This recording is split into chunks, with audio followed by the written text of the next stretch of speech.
जैसा आहार वैसा विचार, गौतम बुद्ध की कहानी। भगवान बुद्ध अपने शिष्यों को उपदेश दे रहे थे कि तभी एक शिष्य ने उठकर कहा, बनते, क्या यह सत्य है कि जो व्यक्ति जैसा अन्न खाता है उसका मन भी वैसा ही हो जाता है। यह सुनकर बुद्ध ने एक कथा सुनाई। किसी जंगल में एक साधु रहता था। कितने ही लोग उस दर्शन करने को आते, जो भी जाता उसे शांति मिलती। एक दिन उस देश के राजा भी वहां गए। देखा, साधु एक वृक्ष के नीचे बैठा है। सर्दी और वर्षा से बचने का कोई प्रबंध नहीं है। राजा ने कहा, महात्मन, यहाँ तो बहुत कष्ट होता होगा, आप मेरे साथ चलिए, महल में रहिए। साधु पहले तो माना नहीं। राजा ने बहुत आग्रह किया तो बोले, राजा, अच्छा चलो। साधु पहले तो फिर महल में गए। एक सुंदर कमरे में ठहरे। हर समय नौकर उपस्थित रहने लगे। अच्छा भोजन मिलने लगा। 3 मास व्यतीत हो गए।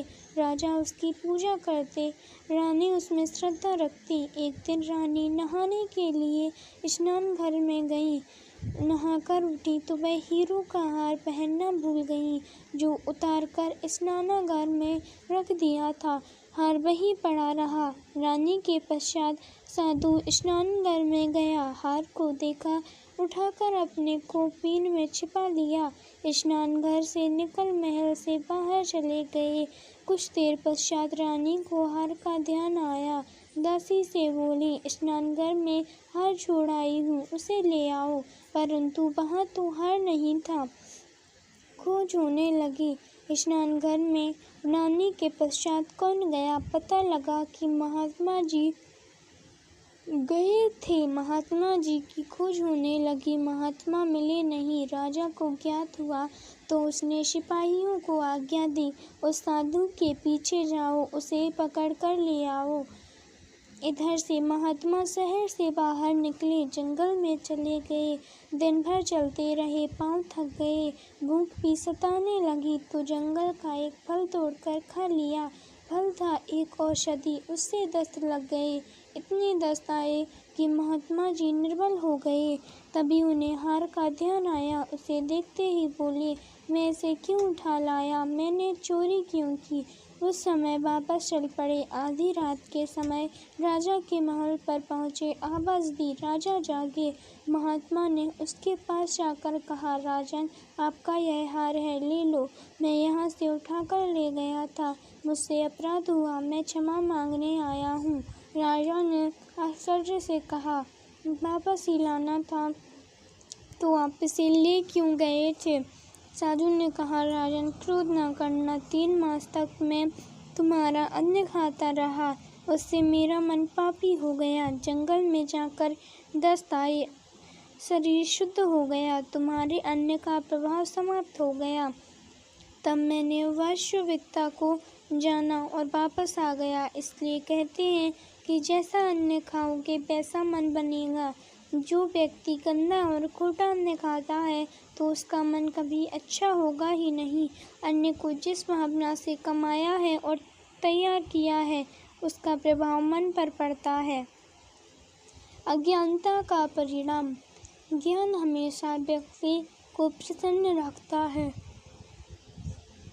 और अज्ञानता व्यक्ति के दुखों का कारण बन जाती है।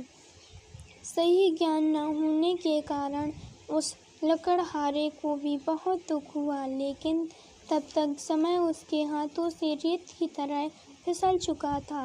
बुद्ध ने शिष्यों को एक लकड़हारे की कथा सुनाते हुए कहा, एक दिन एक राजा जंगल में आखे टक के लिए गया तो मार्ग भूल गया। देर हो गई, भूख और प्यास से व्याकुल होने लगा। तभी देखा कि जंगल में एक लकड़हारा लकड़ियाँ काट रहा है। बहुत से पेड़ कट चुके हैं, थोड़े से बाकी हैं। उन्हीं में से एक पेड़ की शाखाओं को नीचे गिरा रहा है। राजा ने उसके पास जाकर कहा, भाई मैं बहुत भूखा हूँ, बहुत प्यास लगी है, तुम्हारे पास खाने को कुछ है क्या? लकड़हारे ने कहा, हे आओ बैठो, दूर उधर एक बावड़ी है, मैं वहाँ से पानी लाता हूँ, तुम यह रोटी खाओ। और पोटली से निकालकर एक मोटी सी रोटी उसने राजा के सामने रख दी। थोड़ा सा साग भी था। राजा ने, अमुक स्थान का राजा हूँ, मार्ग भूल गया हूँ। लकड़हारे ने मार्ग बतला दिया। राजा ने कहा, कष्ट के समय तुमने मेरी सहायता की, यदि तुमको कभी आवश्यकता पड़े तो मेरे पास आ जाना, मैं तुम्हारी सहायता करूँगा। कुछ दिन व्यतीत हो गए। धीरे धीरे वन में सभी वृक्ष समाप्त हो गए। लकड़हारा लकड़ी काटकर इनके कोयले बनाकर बेचता था। अब वह अपनी जीविका चलाए तो कैसे? वह बहुत दुखी हो गया। दुखी चित्त से राजा के पास पहुंचा। सेवकों ने राजा को सूचना दी कि लकड़हारा आपसे मिलना चाहता है। राजा को स्मरण हो आया कि हाँ, उसने एक लकड़हारे को सहायता देने का वचन दिया था। एक दिन उसने मेरे प्राण बचाए थे, बोला उसको मेरे समीप लाओ। सेवक लकड़हारे को राजा के सामने ले आया। राजा ने पूछा, क्यों भाई लकड़हारे, क्या बात है, उदास क्यों हो? लकड़हारे ने उत्तर दिया, महाराज, जिस वन में से लकड़ियाँ काटता था वह समाप्त हो गया।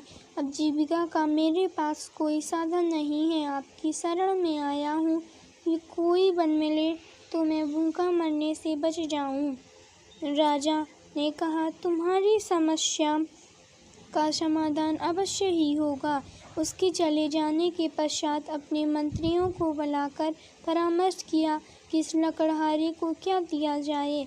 परामर्श के पश्चात निर्णय हुआ कि शहर के दक्षिण में राजा का चंदन के वृक्षों का जो वन है वह लकड़हारे को दे दिया जाए। पदाधिकारियों को बुलाया गया। चंदन के वृक्षों का वह वन लकड़हारे के नाम कर दिया और उसको सूचना दे दी गई। कई वर्ष व्यतीत हो गए।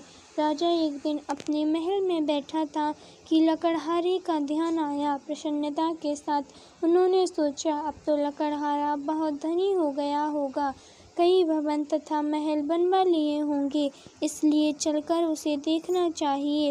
राजा अपने मंत्रियों को साथ लेकर उस वन में गया जो लकड़हारे को दिया था, किंतु वहाँ कोई वन ही न था, न चंदन का कोई वृक्ष। राजा ने घबराकर अपने मंत्रियों से पूछा, अरे वह वन कहाँ है जो लकड़हारे को दिया था? किसी और स्थान पर होगा, तुम मुझे अन्य स्थान पर ले आए हो। मंत्रियों ने पदाधिकारियों की ओर देखा। पदाधिकारियों ने कागजों की ओर छानबीन करके बोले, महाराज, वह जंगल तो इसी स्थान पर था। राजा ने कहा, फिर वह कहाँ गया? खोज करने पर कुछ दूरी पर चंदन के कुछ वृक्ष दिखाई दिए। उनके बीच में बैठा हुआ लकड़हारा भी दिखाई दिया। निराश उदास विचार मगन राजा ने उसके पास जाकर पूछा, अरे तू चिंता में क्यों है? लकड़हारे ने प्रणाम करके, अन्नदाता, आपकी कृपा से इतने वर्ष तो कट गए, अब ये कुछ पेड़ रह गए हैं, थोड़े दिनों में ये भी समाप्त हो जाएंगे। सोचता हूँ इसके पश्चात क्या करूँगा। राजा ने आश्चर्यपूर्वक कहा, वृक्ष तो थोड़े से रह गए हैं, शेष वृक्षों का क्या किया? लकड़हारा बोला, नित्य लकड़ी काटता हूँ, कोयला बनाता हूँ और बाजार में जाकर बेच देता हूँ। राजा ने दुख के साथ कहा, अरे भाग्यहीन, यह तुमने क्या किया? यह चंदन की लकड़ी थी, जलाकर कोयला क्यों बना दिया? लकड़हारा बोला, चंदन की लकड़ी क्या होती है? राजा बोला, अच्छा होता यदि तू जानता। अभी 2-3 हाथ लकड़ी काट लो और इसको बाजार में ले जाओ, कोयला ना बनाना इसका। लकड़हारे ने वैसा ही किया। एक दुकानदार ने देखा लकड़ी तो असली चंदन की है और लकड़हार से गवार बोला, क्या लेगा इसका? लकड़हारे ने पूछा, तुम क्या दोगे? दुकानदार ने कहा, 1 रुपया। लकड़हारा आश्चर्य में चिल्ला कर बोला, क्या 1 रुपया? उसका तात्पर्य था ये छोटी सी लकड़ी का 1 रुपया। दुकानदार समझ गया कि यह जानता है बोला 2 रुपए। लकड़हारी और आश्चर्य से चिल्लाकर बोला 2 रुपए। दुकानदार ने घबराकर कहा अच्छा 4 रुपए। लकड़हारा चिल्लाया अच्छा 4। कुछ ही दूर पर एक दुकानदार खड़ा था। उसने देखा कि पहला दुकानदार एक मूल्यवान वस्तु को कौड़ियों के भाव खरीद रहा है। उसे पुकार कर कहा अरे इधर आ, मैं 10 रुपए दूंगा। लकड़हारे ने जब 10 का नाम सुना तो सिर पकड़कर बैठ गया, चिल्ला उठा, ढाड़े मारकर रोने लगा। अब उसे ज्ञात हुआ कि जिस लकड़ी को वह कोयला बनाकर बेचता था कितनी मूल्यवान थी और कितनी बड़ी संपत्ति का उसने विनाश कर दिया। उस लकड़हारे की मूर्खता पर आपको करुणा आती है, किंतु सुनो मेरे शिष्यों, हम स्वयं भी तो उस लकड़हारे की भांति हैं। राजाओं के राज उस परमात्मा ने न जाने किस बात से प्रसन्न होकर सांसों का यह चंदन से पूर्ण बन हमें दिया था। हमने कुत्सित वासनाओं, घृणा, पाप की अग्नि से जलाकर इसे भस्मसात कर दिया। कितने मूल्यवान है ये जिसे हमने काम, क्रोध, लोभ, मोह और अहंकार की आग में जलाकर कोयला बना दिया। परंतु जो होना था सो हो गया। अब तो चंदन के जो थोड़े से वर्ष रह गए हैं, इस जीवन के शायद थोड़े महीने, आओ इन्हीं का उचित उपयोग करें। यत्न करें कि तुम्हारा लोक और परलोक सुधार हो। त्याग में आनंद। एक दिन महात्मा बुद्ध अपने प्रिय शिष्यों के साथ किसी नगरी में पहुँचे। लोग उनका सम्मान करते, उन्हें कितनी ही वस्तुएं देते। कुछ दिन पश्चात बुद्ध ने अपने शिष्य से कहा चलो किसी दूसरे नगर में चलें। शिष्य ने कहा नहीं, कुछ पैसे जमा हो जाएं, फिर चलेंगे। बुद्ध ने कहा पैसे जमा करके क्या करोगे? चलो मेरे साथ। पैसे जमा नहीं करने हमें। चल पड़े। दोनों शिष्य ने कुछ पैसे जमा कर रखे थे, उन्हें अपनी धोती में बांध रखा था। चलते चलते मार्ग में नदी पड़ गई। एक नौका वहाँ थी। नौका वाला पार ले जाने के लिए 2 आने मांग रहा था। बुद्ध के पास तो पैसा ही न था। शिष्य देना नहीं चाहता था। दोनों बैठ गए और फिर चलेंगे। दोपहर हो गई और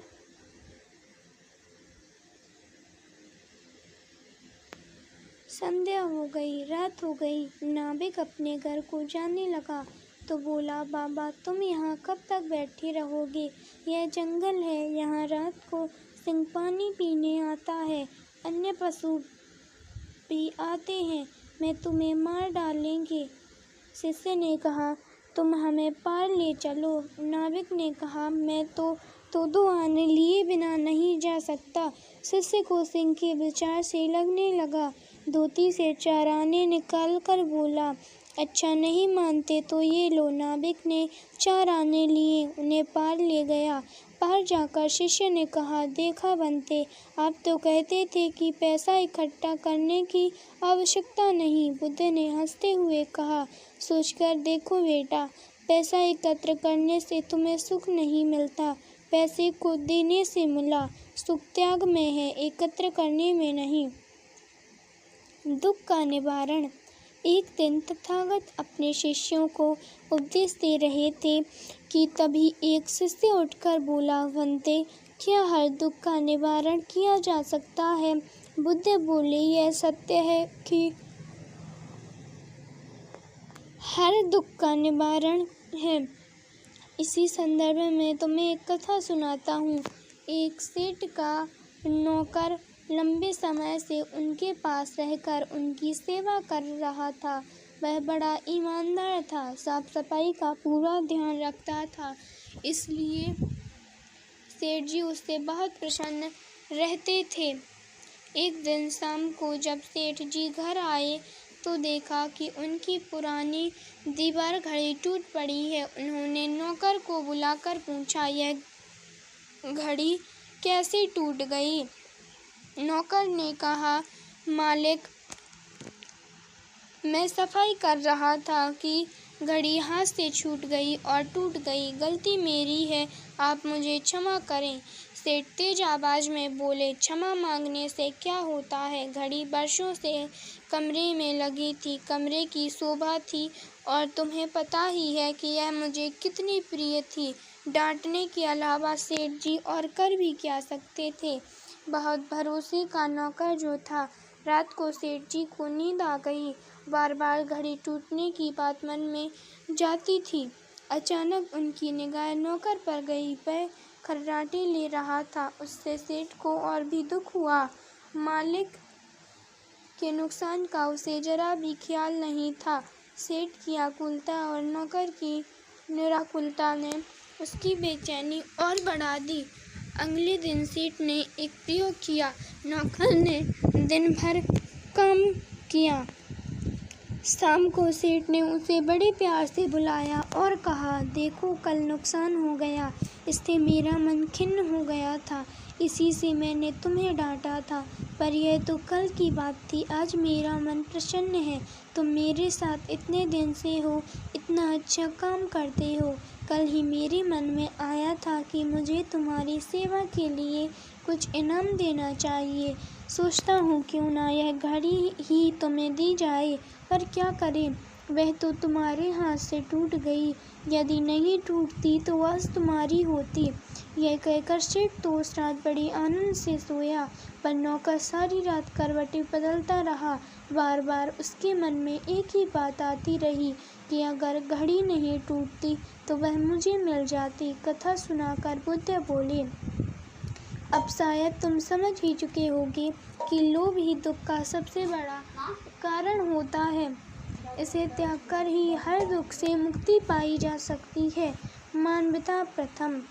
मानव सेवा ही हमारा सबसे बड़ा धर्म है। तथागत अपने शिष्यों को मानव सेवा का मूल मंत्र समझा रहे थे। इसी संदर्भ में उन्होंने शिष्यों को एक कथा सुनाई। एक राजा भेष बदलकर रात को समय भ्रमण किया करता था कि कोई अधिकारी उनकी प्रजा को सता तो नहीं रहा, कोई दुखी तो नहीं है, या कोई बदमाश लुटेरा इधर उधर तो नहीं घूम रहा। एक रात को भ्रमण करते हुए राजा ने नदी के किनारे पहुंचा। सोचता है कि कोई बदमाश पकड़ में आ जा सकता है। उसने देखा कि वहाँ एक युवक लेटा हुआ था। राजा ने पास जाकर पूछा, तुम कौन हो? युवक बोला, तो एक अजनबी को इतनी रात गए घोड़े पर देखकर सहम गया। फिर बोला, मैं लक्ष्मी बाई का दामाद हूँ, अपनी घरवाली को लेने जा रहा हूँ, पर मुझे इतनी जोर का बुखार चढ़ा कि मैं एकदम भी नहीं चल सकता। सोचा रात को यहाँ आराम कर लूँ तो सवेरे चलने लायक हो जाऊँगा। राजा ने उसके माथे पर हाथ रखा तो वास्तव में मारे बुखार से वह तप रहा था। राजा ने कहा, जाड़े के दिन है, यहाँ बियाबान में अकेले रहना ठीक नहीं है, चलो तुम्हें पहुँचाए देता हूँ। राजा भेष बदले हुए था, इसलिए युवक पहचान नहीं पाया। उसे उठाकर बैठाते हुए राजा बोला, तुम बीमार हो, घोड़े पर बैठो, मैं घोड़े की लगाम पकड़कर साथ साथ चलता हूँ। सहारा देकर उसने बीमार युवक को घोड़े पर बैठा दिया और लक्ष्मी के घर की ओर चल दिया। सहारा देकर उसने बीमार युवक को घोड़े पर बैठा दिया और लक्ष्मी के घर की ओर चल दिया। रास्ते में युवक से पूछताछ में उसने मालूम कर लिया कि वह राजमहल में काम करने वाले जमादार लक्ष्मी का दामाद है। राजा उसे लेकर लक्ष्मी के घर पहुंचा। दरवाज़ा खटखटाकर उसने लक्ष्मी को आवाज़ दी। दरवाज़ा खोलते ही लक्ष्मी ने जो दृश्य देखा तो वह अपनी आंखों पर विश्वास नहीं कर सकी। वह राजा के पैरों में गिर पड़ी और क्षमा मांगने लगी। राजा ने कहा, लक्ष्मी, तुम यह क्यों भूल जाती हो कि मैं राजा बाद में हूँ और मानव पहले। मानव होने के नाते मानवता मेरा पहला धर्म है। भगवान का वादा, ईश्वर हर जगह हर रूप में कहीं भी प्रकट हो सकता है, वह तो अंतर्यामी है। महात्मा बुद्ध ने अपने प्रिय शिष्यों को ईश्वर की महिमा की एक कथा सुनाते हुए कहा, एक वृद्धा थी, सदा भगवान के ध्यान में लगी रहती थी। अपने हाथों का बना खाना भगवान को खिलाने की उसकी बड़ी इच्छा थी। एक बार भगवान ने उसके स्वप्न में आकर कहा, मैं कल जरूर तुम्हारे हाथों का खाना खाऊंगा। वृद्ध खुश हो गई। भगवान के लिए बढ़िया खाना बनाने की सोची। दुकान से रसोई का सामान लेकर लौटी तो घर के चबूतरे पर एक बूढ़े विपिन दंपत्ति दिखाई पड़े। बदन पर चीथड़े, बिखरे सूखे बाल, सर्दी में कांपते शरीर। वृद्ध ने कहा, माता 2 दिन से भूखे हैं, हमें थोड़ा सा खाना दे दो। वृद्धा का मन व्याकुल हुआ। ये चीज़ें भगवान के लिए हैं और फिर से खरीदने के लिए पैसा भी नहीं है, क्या किया जाए। थोड़ा हिचकिचाई, फिर उसने सोचा, भगवान आए तो और एक बार आने को कहूँगी, आखिर भगवान तो इनके जैसे भूखे नहीं होंगे ना। बस वृद्धा ने जल्दी खाना बनाया। भगवान तो उन्हें प्यार से खिलाया। अब उसके मन में शांति और अपार संतोष था। आए भगवान तो नहीं आए। रात को फिर भगवान ने दर्शन दिए तो वृद्धा ने पूछा, भगवान, आपने वादा नहीं निभाया, आप नहीं आए। आपने अच्छा किया, वरना आप आते तो भी खिलाने को मेरे घर में आज कुछ नहीं था। भगवान ने मुस्कुराकर कहा, मैंने वादा निभाया, तुमने मुझे और मेरी देवी को प्यार से खाना खिलाया। इतना कहकर भगवान अंतर्धान हो गए। सत्य की महिमा। जब एक हत्यारा झूठ का सहारा लेकर अपने प्राणों की रक्षा कर सकता है तो जरा सोचो सत्य में कितनी शक्ति समाई है। आज के उपदेश का यही विषय होगा। कहते हुए बुद्ध ने अपने शिष्यों को एक कथा सुनाई। एक व्यक्ति ने किसी हत्या कर दी थी तो राजा के सिपाही उसके पीछे पड़ गए। वह किसी तरह जान बचाकर भागता रहा। तभी सामने नदी आ गई। उसे पार करना जान जोखिम में डालना था, मगर सिपाहियों के हाथ पड़ने का मतलब था फांसी या लंबी कैद। उसकी समझ में नहीं आ रहा था कि वह क्या करे। घबराकर उसने इधर उधर देखा।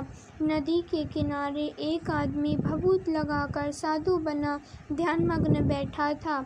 उसने सोचा, क्यों ना वह भी ध्यान में ऐसे ही बैठ जाए। उसने भी अपने तन पर राख लगा ली और आंखें बंद करके पेड़ के नीचे बैठ गया। साधु का अभिनय करते हुए वह शांत होकर बैठा तो उसे आनंद आने लगा। ऐसा आनंद तो उसने पहले कभी महसूस नहीं किया था। राजा के सिपाही हत्यारे का पीछा करते हुए नदी किनारे पहुँचे। उन्होंने इस ध्यानमग्न साधु को बैठे देखा तो वे झुके और उसके चरणों में सिर रख दिया। इसके बाद साधु बने हत्यारे के भीतर से कपाट खुलने लगे।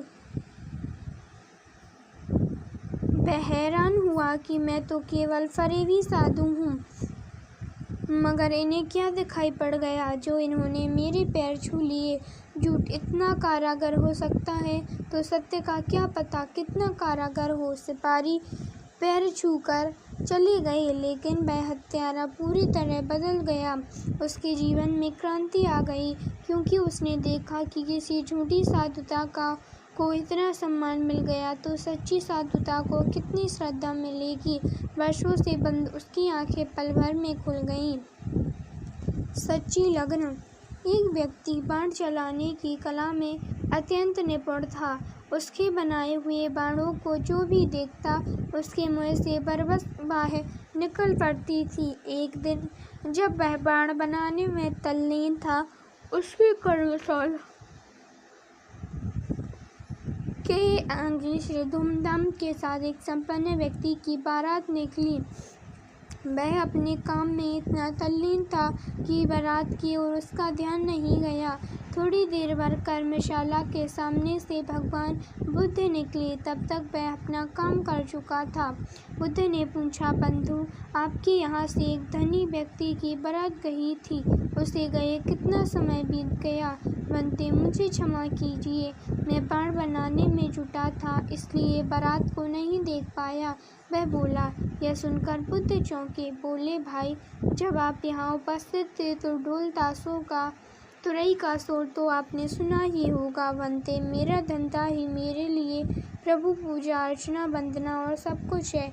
मैं जब अपने काम में जुटता हूँ फिर मुझे अपने शरीर की सुध भी नहीं रहती। उसने कहा। उसकी बात सुनकर बुद्ध बहुत प्रसन्न हुए और बोले, तुम ही सच्चे कर्मयोगी हो। तुम्हें भविष्य में कभी भी किसी समस्या से हारना नहीं पड़ेगा। स्नेह का मूल्य। स्नेह ही संसार में एकमात्र ऐसा शब्द है जो एक दूसरे को पास लाता है। महात्मा बुद्ध ने अपने शिष्यों का स्नेह का मूल्य समझाते हुए हथनी के एक सुंदर व चंचल शिशु की कथा सुनाई। एक हथनी ने एक सुंदर शिशु को जन्म दिया। वह बड़ा होने लगा। उसे हाथियों का उपद्रव अच्छा नहीं लगता था। वह हाथियों के दल को छोड़कर एकांत में चला जाता और सोचता, हाथी क्यों उत्पात मचाते हुए जीवों को सताते हैं। एक दिन वह हाथी एकांत में बैठा हुआ था। सहसा उसकी दृष्टि सामने एक वृक्ष पर पड़ी। वृक्ष पर एक कृशकाय बंदर बैठा था। वह उदास लग रहा था। हाथी उससे बोला, बंदर भाई, बड़े दुखी दिखाई दे रहे हो, बताओ तुम क्यों दुखी हो? बंदर बोला, मैं शरीर से निर्बल हूँ, मेरे साथी मुझे छोड़कर चले गए हैं, इसलिए मैं दुखी हूँ। हाथी धीरज बंधाता हुआ बोला, तुम चिंता मत करो, मैं जा रहा हूँ, तुम्हारे साथियों को बुला लाऊंगा। यदि वे नहीं आए तो मैं तुम्हारी सेवा करूँगा। हाथी बंदर के साथियों की खोज में चल पड़ा। कुछ दूर जाकर उसने देखा कि एक वृक्ष पर कुछ बंदर उछल कूद कर रहे हैं। उसने सोचा, ये सभी उस बंदर के साथी हैं। बंदर हाथी को देखते ही डरकर भागने लगा। हाथी ने प्यार से बंदरों को रोकते हुए कहा, मुझसे डरो नहीं, तुम सब मुझे अपना प्रिय भाई समझो। बालक हाथी के स्वर में प्यार था। बंदरों ने ऐसा अद्भुत हाथी कभी नहीं देखा था। वे आश्चर्य से हाथी की ओर देखने लगे। हाथी पुनः बोला, तुम सब अपने बीमार साथी को अकेला छोड़कर क्यों चले आए? किसी बीमार को असहाय छोड़ देना अधर्म है। वापस लौटकर उसने दुखी बंदर से कहा, मैं तुम्हारे साथियों को ढूंढ लाया, अब ये कभी तुम्हें छोड़कर नहीं जाएंगे।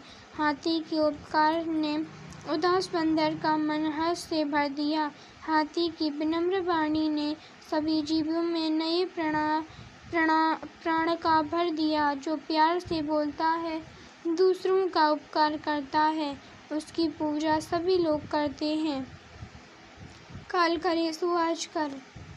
एक दिन बुद्ध के पास एक युवक आया। उसने बुद्ध से कहा कि मैं अपने दुर्व्यसन छोड़ना चाहता हूँ। बुद्ध ने पूछा कि कौन सा दुर्व्यसन है? युवक बोला, मैं शराब पीता हूँ, जुआ खेलने की लत है और भी दुर्व्यसन है जिन्हें कहते हुए शर्म आती है। आज से ही ये सब छोड़ दूँ। युवक बोला कि एकदम कैसे छोड़ दूँ? धीरे धीरे ही छूटेगा। बुद्ध ने युवक को एक घटना सुनाई।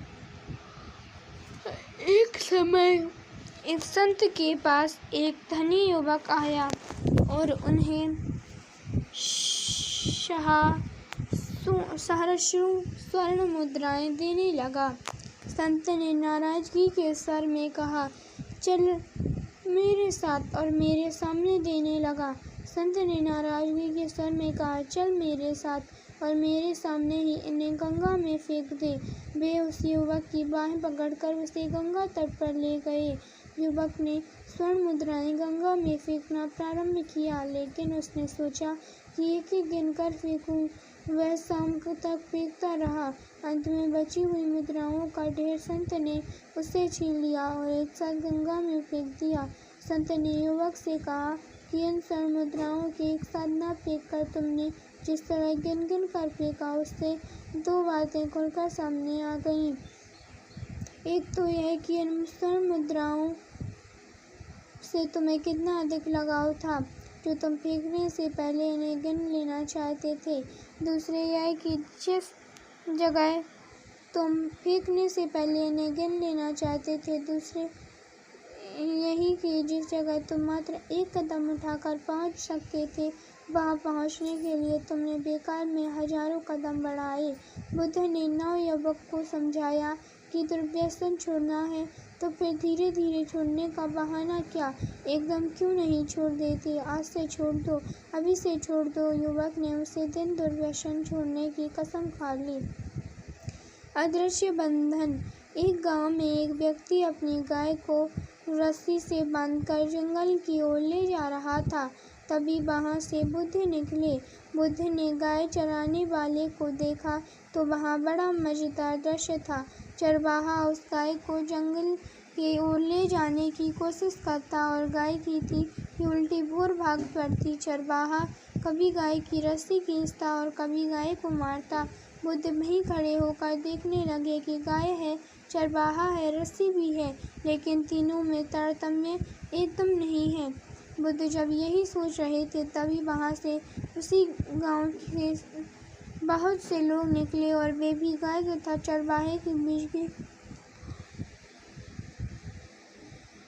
कशमकश देखने लगे। बुद्ध ने गांव के लोगों से पूछा, यह गाय इस चरवाहे के साथ क्यों है? लोगों ने कहा कि इसमें पूछने की क्या बात है, साफ है कि गाय इस चरवाहे के साथ बंधी है। बुद्ध ने पूछा कि तब फिर यह गाय चरवाहे के साथ क्यों नहीं है? अगर गाय भाग जाए जैसा कि वह कर रही है, तो फिर चरवाहा उसके पीछे भागेगा कि नहीं, जैसा कि यह भाग रहा है?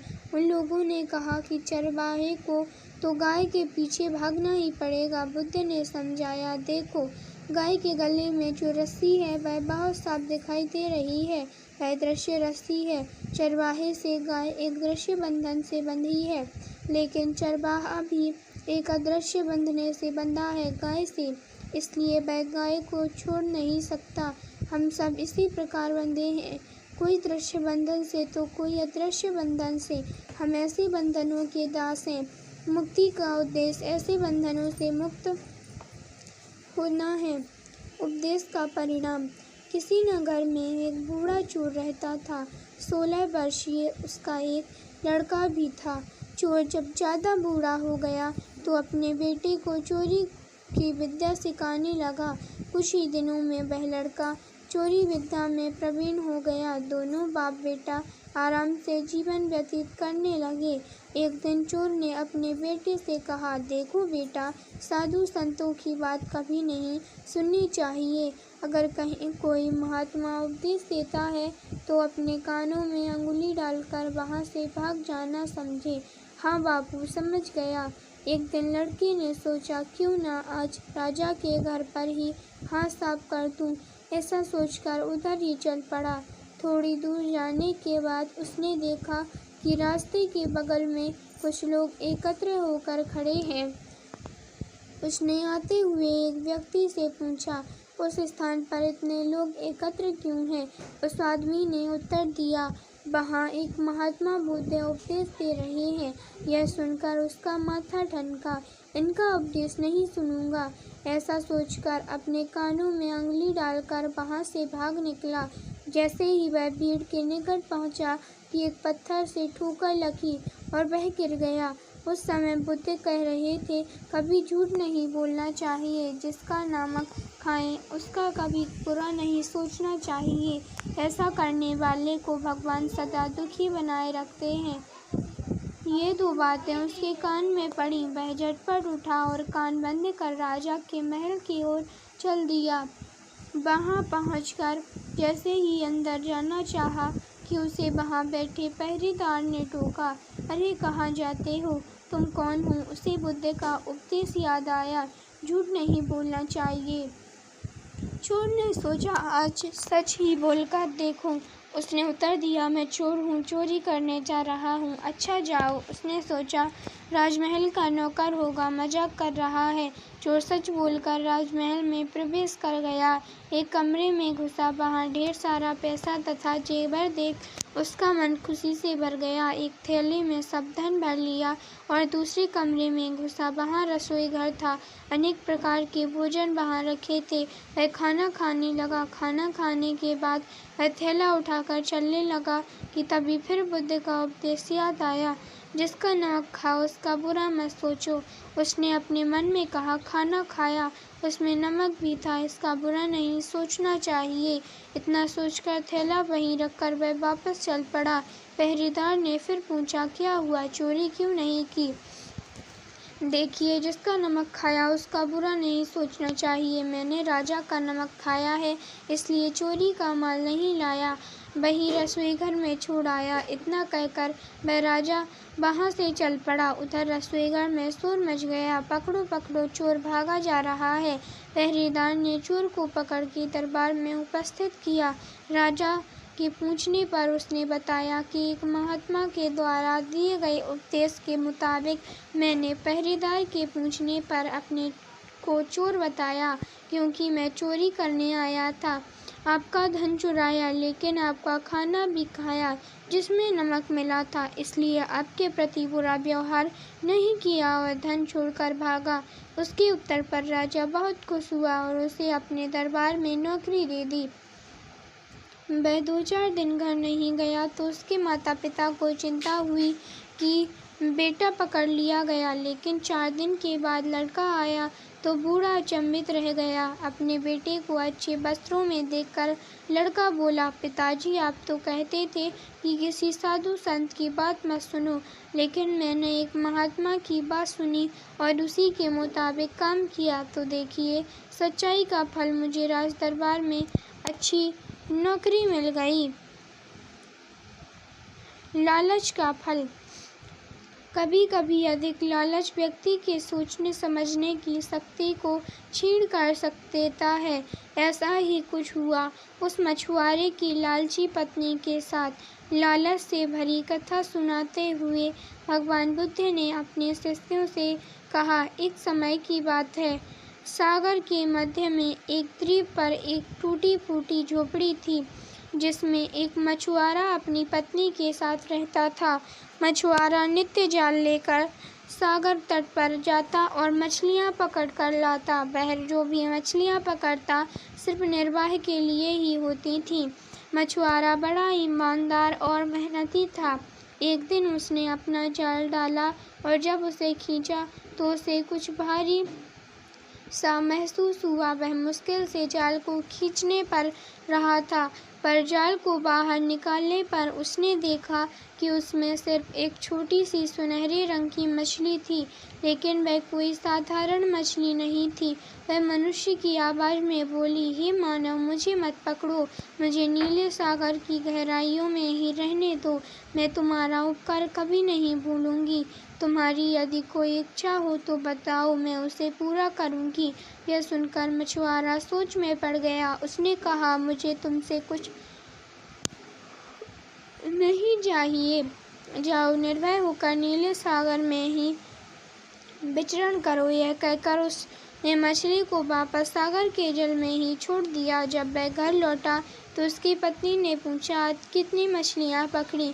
कुछ नहीं, आज तो सिर्फ एक छोटी सी सुनहरी मछली जल में फंसी थी, जिसे मैंने वापस सागर में ही छोड़ दिया। वह मनुष्य की आवाज़ में बोल रही थी, मुझे छोड़ दो, बदले में कोई इच्छा हो तो बताओ, मैं उसे पूरा करूंगी। मैंने उससे बदले में कुछ भी नहीं मांगा और उसे छोड़ दिया। मछुआरे ने कहा। यह सुनकर उसकी पत्नी क्रोधित होकर बोली, अरे मूर्ख, भाग्य खुलने का एक अच्छा अवसर आया था, तुमने उसे व्यर्थ हो जाने दिया। कम से कम खाने के लिए रोटी तो मांग ही ली होती उससे। सारा दिन सुबह से रात तक वह उसे बुरा भला कहती रही। आखिर मजबूर होकर मछुआरा सागर तट पर सुनहरी मछली से रोटी मांगने के लिए गया। सागर के किनारे खड़े होकर उसने जोर से आवाज लगाई, मछली, ओ सुनहरी मछली, जरा मेरे पास आओ। उसकी आवाज सुनकर सुनहरी मछली किनारे पर आई। उसने मछुआरे से पूछा, बोलो क्या चाहिए तुम्हें? मछुआरे ने कहा, मेरी पत्नी मुझ पर बहुत नाराज हो रही हैं। उसने तुम्हें तुम्हारे पास रोटी मांगने के लिए भेजा है। मछुआरे ने कहा। मछली के आश्वासन पर मछुआरे ने घर पहुंचकर देखा कि सचमुच वहां पर रोटियों का ढेर लगा हुआ था। पत्नी ने कहा, घर में रोटियों की कमी नहीं है, पर कपड़े धोने वाले टब में छेद हो गया है। जाओ सुनहरी मछली से कपड़े धोने वाला नया टब भी मंग लाओ। मछुआरा पुनः सागर तट पर गया। उसने आवाज लगाई, मछली, वो सुनहरी मछली, मेरे पास आओ। आवाज सुनकर सुनहरी मछली बोली किनारे पर आ गई और मछुआरे से पूछा, अब क्या में चाहिए तुम्हें? मेरी पत्नी को कपड़े धोने का एक टब चाहिए। मछुआरे ने कहा। मछली ने उसकी यह मांग भी पूरी कर दी। इसके बाद मछुआरे ने अपनी पत्नी के कहने पर अपनी झोपड़ी की जगह नया घर मांगा, लेकिन उसकी पत्नी इतने पर भी संतुष्ट नहीं हुई। उसने खुद को एक सुंदर स्त्री बनाने की मांग रख दी। नया घर मिल जाने के बाद उसकी पत्नी पहले से भी अधिक गुस्से में थी। उसने मछुआरे से कहा, अरे मूर्ख, तुम्हें कोई भी अच्छी बात क्यों नहीं सोचती? तुमने नया घर मांगकर सोच लिया कि बस इतना ही काफी है। तुम उस सुनहरी मछली के पास जाओ और उससे कहो, मैं एक सुंदर स्त्री बनना चाहती हूँ। मछुआरा अपनी पत्नी के कोप से डरता था, इसलिए वह फिर से समुद्र के किनारे पहुंचा और मछली को बुलाकर अपनी मांग बताई। मछुआरे की मांग पर मछली ने कहा, जाओ, दुखी मत हो, जैसी तुम्हारी पत्नी की इच्छा है वैसा ही होगा।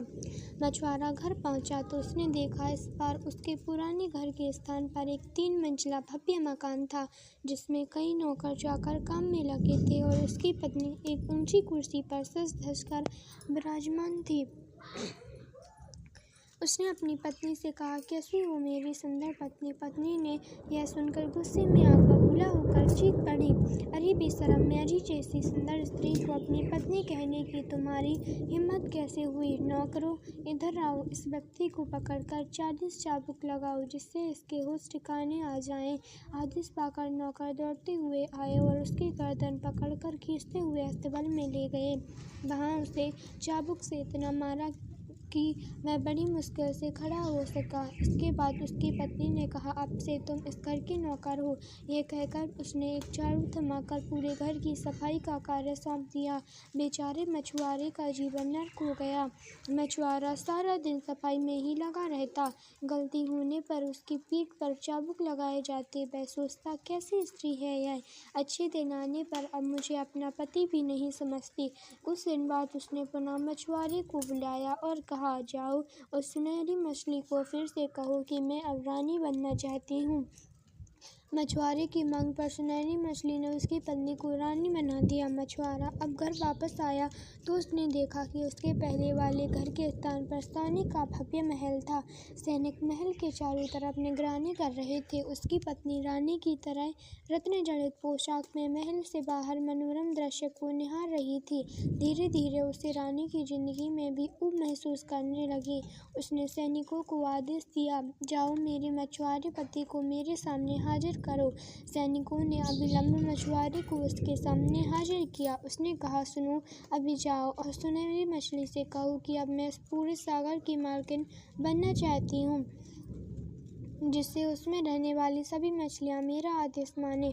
मछुआरे ने उसकी बात मानने से इनकार कर दिया, पर स्त्री की धमकी के आगे उसका इनकार व्यर्थ ही रहा। अतः विवश होकर वह पुनः तट पर गया और सुनहरी मछली को आवाज देने लगा।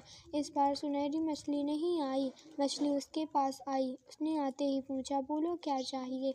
तब मछुआरे ने दुखी स्वर में कहा, मेरी पत्नी का लालच धीरे धीरे बढ़ता ही जा रहा है। अब वह सागर की मालकिन बनकर मछलियों पर राज करना चाहती है। सुनहरी मछली ने इस पर मछुआरे को कुछ नहीं कहा।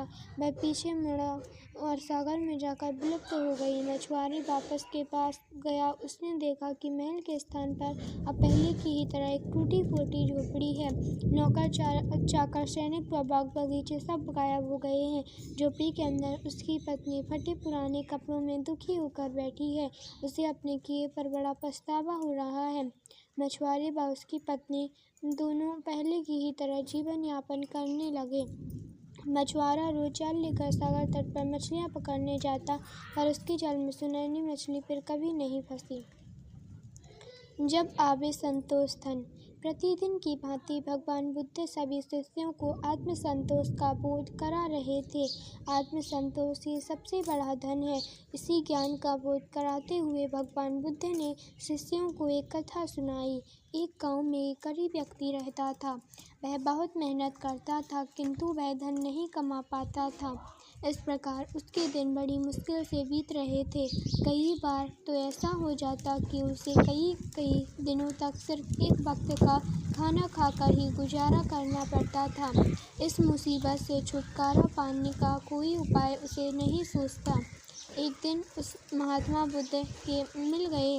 उसने महात्मा बुद्ध की खूब सेवा की। बुद्ध उसकी सेवा से प्रसन्न हो गए और उसे देवी की आराधना का एक मंत्र दिया। देवी की मंत्र से कैसे देवी का स्मरण किया जाता है, उसकी पूरी विधि भी बुद्ध ने उसे बता दी। वह व्यक्ति उस मंत्र से भगवान का स्मरण करने लगा। कुछ दिन मंत्राराधना करने पर देवी उसके सामने प्रकट हुई। देवी ने उससे कहा, मैं तुम्हारी आराधना से प्रसन्न हूँ, बोलो क्या चाहते हो, निर्भय होकर मांगो। देवी को इस प्रकार सामने आते देख वह व्यक्ति एकाएक घबरा गया।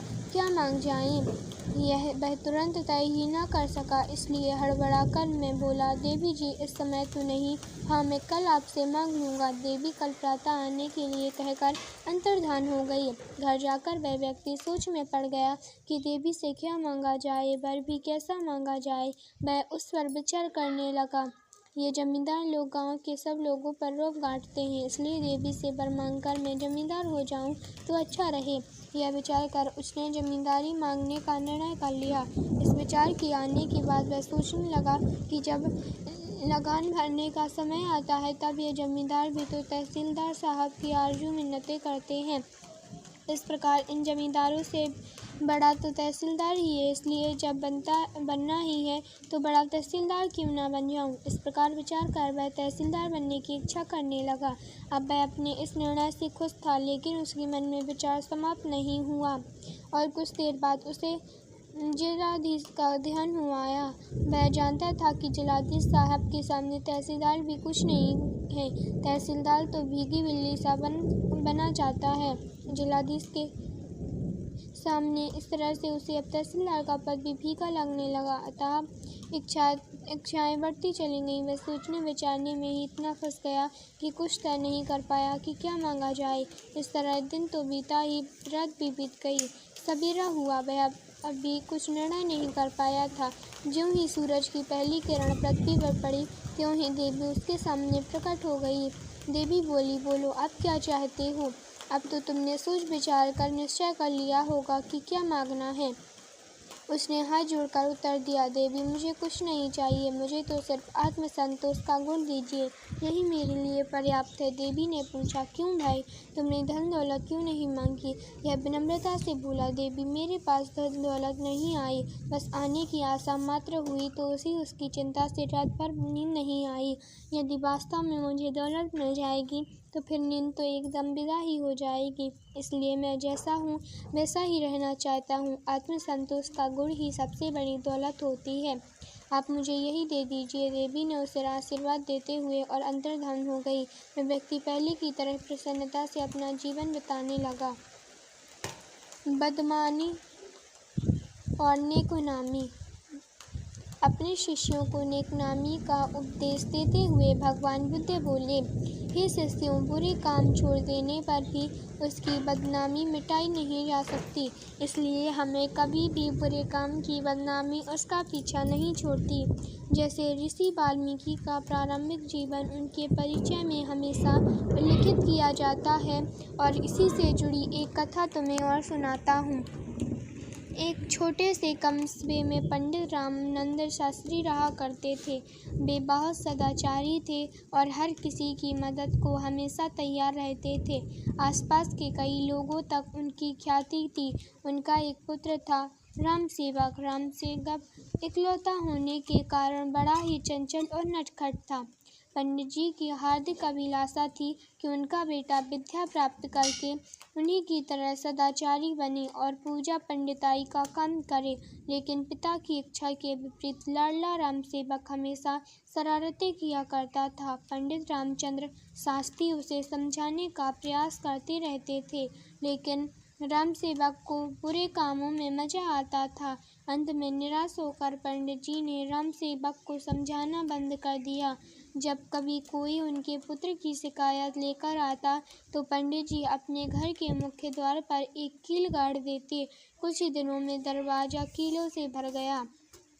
एक दिन एक अंधा मुसाफिर रोता हुआ पंडित जी के पास आया। पूछने पर उसने बताया कि उनके बेटे रामसेवक ने उसकी लाठी खींच ली और उसकी पोटली कुएं में फेंक दी। यह सुनकर पंडित जी को बड़ा दुख हुआ। उन्होंने दरवाजे की ओर देखा, उसमें केवल एक आखिरी कील के लिए जगह बची थी। पंडित जी ने अंधे मुसाफिर से माफ़ी मांगकर उसे रवाना किया और कील हथौड़ा लेकर दरवाजे पर जैसे ही कील ठोकनी शुरू कर दी, उसी समय रामसेवक वहाँ आ पहुँचा। उसने पिता से पूछा, पिताजी आप यह क्या कर रहे हैं? पंडित जी उदास मन से बोल बैठे, बेटा मैं तेरे किए गए दुष्कर्मों की गिनती कर रहा हूँ। रामसेवक आश्चर्य से दरवाजे पर लगी कीलों को देखने लगे और फिर इस पर दुखी पंडित जी बोल उठे, हाँ मेरे नालायक बेटे, ये सब कीलें तुम्हारे किए गए दुष्कर्मों की सूचक है। पंडित जी ने रामसेवक को समझाया, देखो बेटा, बुरे कर्मों को छोड़कर परोपकार और सत्कर्म करो, ज्ञान विद्या प्राप्त करो, अब भी अवसर है, नहीं तो शेष जीवन पश्चाताप में बीत जाएगा। यह सुनकर रामसेवक उदास हो गया। उसे अपनी गलती का एहसास हुआ। उसने मन ही मन प्रण किया कि अब वह अच्छे काम करेगा और अपने पिता द्वारा बताए गए मार्ग पर चलेगा। एकाएक उसके व्यवहार में बदलाव आ गया। उसने लोगों को सताना बंद कर दिया। वह सबकी सहायता करने लगा। उसके इस बदले व्यवहार से पंडित जी खुश रहने लगे। उन्होंने रामसेवक के प्रत्येक अच्छे काम पर दरवाजे पर लगी एक कील निकालनी शुरू कर दी। धीरे धीरे सारी कीलें निकल गईं। एक दिन पंडित जी आंगन में बैठकर धूप सेक रहे थे कि तभी उन्हें किसी ने बताया कि अभी अभी रामसेवक ने एक निर्धन बुढ़िया महिला की सहायता की है। इस सूचना पर प्रसन्न होकर पंडित जी ने जैसे ही अंतिम कील निकाली, उसी वक्त रामसेवक वहाँ आ पहुँचा। रामसेवक कभी अपने पिता को देखता तो कभी दरवाजे को। उसने कहा, पिताजी, कील तो सारी निकल गई, पर उनके निशान दरवाजे पर सदा के लिए रह गए। आप प्रमाली और बुद्ध। गौतम बुद्ध एक बार भ्रमण करते हुए वैशाली पहुँचे। वैशाली छवियों का गणराज्य था। वहाँ एक प्रसिद्ध नृत्यांगना आम्रपाली रहती थी। वह बहुत सुंदर थी। उसकी नृत्य कला देखने के लिए राजपुरुष और धनिक वर्ग के लोग वहाँ आते थे। आम्रपाली को वैशाली में भगवान बुद्ध के आने का समाचार मिला तो वह उनके दर्शन करने और उन्हें अपने यहाँ भोजन करने के लिए निमंत्रित करने पहुँची। भगवान बुद्ध के सौम्य, सुंदर और तेजस्वी मुखमंडल को देखकर वह अभिभूत हो गई। उसे अपने सौंदर्य का अभिमान टूटता दिखाई दिया। वह तथागत के चरणों में गिर पड़ी और अपना परिचय एक तुच्छ गणिका के रूप में देकर उन्हें भोजन के लिए आमंत्रित किया। तथागत ने उसका निमंत्रण स्वीकार कर लिया। जब वहाँ के राजपुरुषों और इस बात का पता चला तो उन्होंने तथागत से उसकी निम्न श्रेणी की बहुत बुराई की। तब तथागत ने उनसे कहा, भद्रगण, मेरी दृष्टि में संसार के सभी व्यक्ति समान हैं। उनमें भेद करना महापाप है। यह भेदभाव ही जीवन में अशांति लाता है। राजपुरुष निराश होकर लौट गए। तथागत ने अपने शिष्यों के साथ जाकर आम्रपाली का आतिथ्य स्वीकार किया। आम्रपाली ने अपनी सारी संपदा बौद्ध संघ को दे दी और स्वयं तथागत से बौद्ध भिक्षु की दीक्षा लेकर भिक्षुणी बन गई। बौद्ध धर्म की दीक्षा।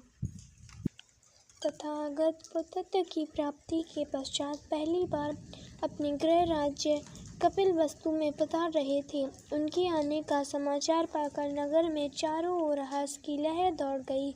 नगर में प्रवेश करते ही सर्वत्र उनके जय जयकार सुनाई पड़ने लगी। महाराज शुद्धोधन को जैसे ही गौतम बुद्ध के आने का समाचार मिला और पता चला कि उनका पुत्र भिक्षु होकर अपने ही राज्य में भिक्षा पात्र हाथ में लिए भ्रमण कर रहा है, तो उनका हृदय हाहाकार कर उठा। वे व्याकुल हो उठे। वे स्वयं गौतम के सम्मुख पहुँचे और बोले, पुत्र, हम प्रतापी क्षत्रिय वंशज हैं। हमारे वंश में किसी ने भी इस प्रकार भिक्षा नहीं मांगी। तुम मेरे साथ राजभवन चलो। तथागत बोले, महाराज, आप क्षत्रिय वंशी योद्धा हैं। आपका जन्म उसी वंश में हुआ है, परंतु मेरा जन्म बुद्ध वंश में हुआ है। यही मेरी वंश परंपरा है।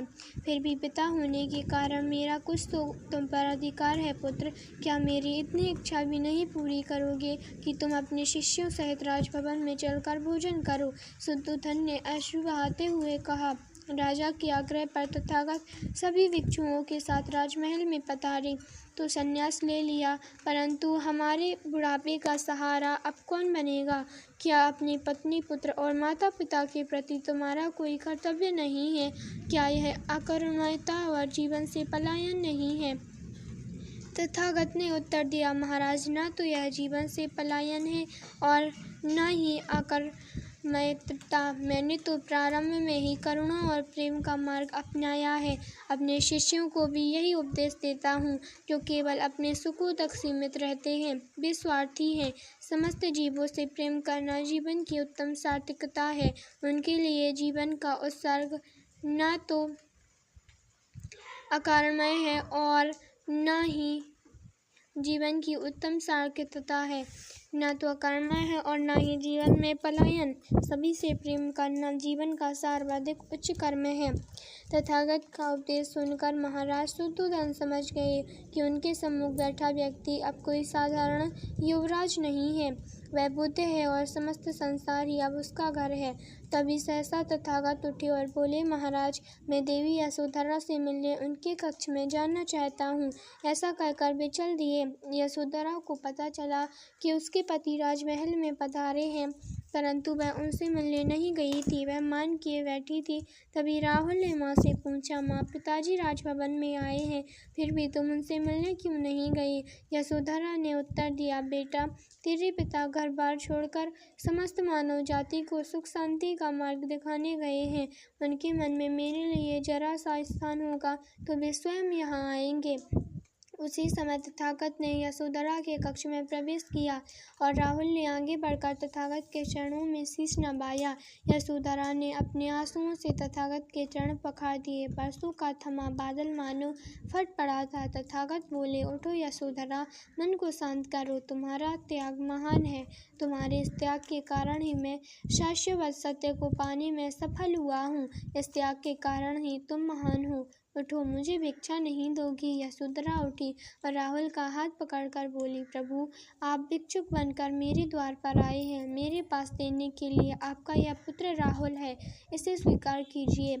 तथागत बोले, मैं कृतज्ञ हूँ यशोधरे, तुम्हारी यह भिक्षा मुझे स्वीकार है। कहकर वे मुड़े और राहुल को साथ लेकर बाहर की ओर चल दिए।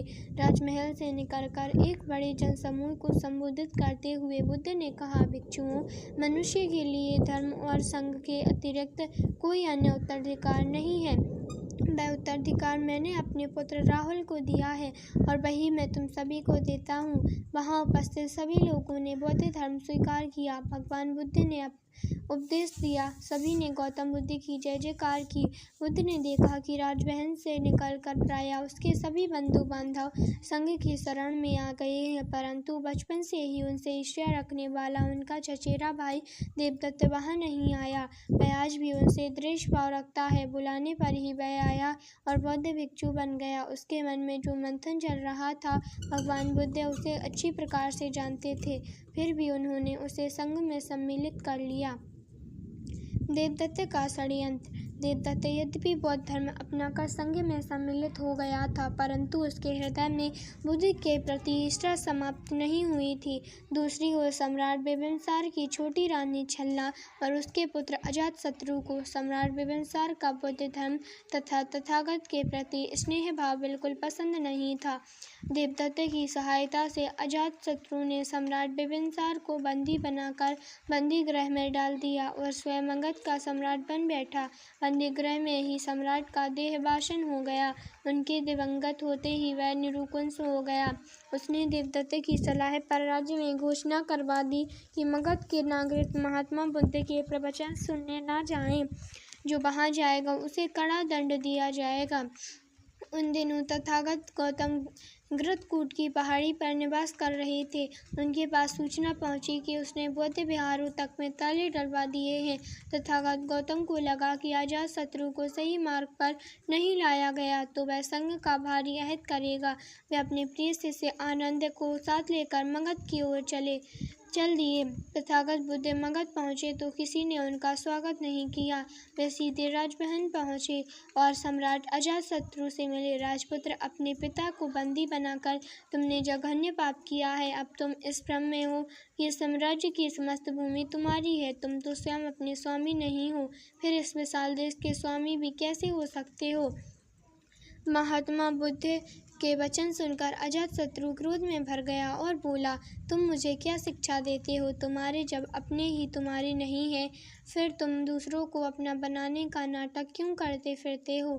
मैं तुम्हारी बात समझा नहीं। राजपुत्र, महात्मा बुद्ध ने हैरानी से उसकी ओर देखा। मेरा अपना कौन है जो मेरा शत्रु है, जाकर पता लगाओ। अजातशत्रु ने उपेक्षा भाव से कहा, मेरा समय नष्ट न करो, जल्द ही तुम्हारे लोगों का षड्यंत्र तुम्हारे सामने आ जाएगा और तुम्हारा नामो निशान इस धरती से मिट जाएगा। तथागत गौतम ने कुछ नहीं कहा। आनंद के साथ वे वापस लौट पड़े। तथागत गौतम और मतवाला हाथी। देवदत्त के मन की ईर्ष्या तथागत गौतम की प्रसिद्धि को देखकर बढ़ती ही जा रही थी। वह किसी तरह से गौतम बुद्ध की हत्या करा देना चाहता था। उसने अजातशत्रु से मंत्रणा करके एक मतवाले हाथी को खूब शराब पिलाई और उत्तेजित करके उस मार्ग पर छोड़ दिया जिस ओर से गौतम बुद्ध आने वाले थे। वह मतवाला हाथी मार्ग में जो भी आया उसे रौंदता हुआ आगे बढ़ने लगा। चारों ओर चीख पुकार मची थी।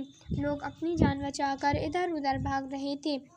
गौतम बुद्ध ने हाथी को विनाश करते देखा तो वे उसकी ओर बढ़े। उनके साथ के भिक्षुओं ने रोकते रह गए पर वे नहीं रुके। मतवाला हाथी उन्हें देखकर उनकी ओर लपका।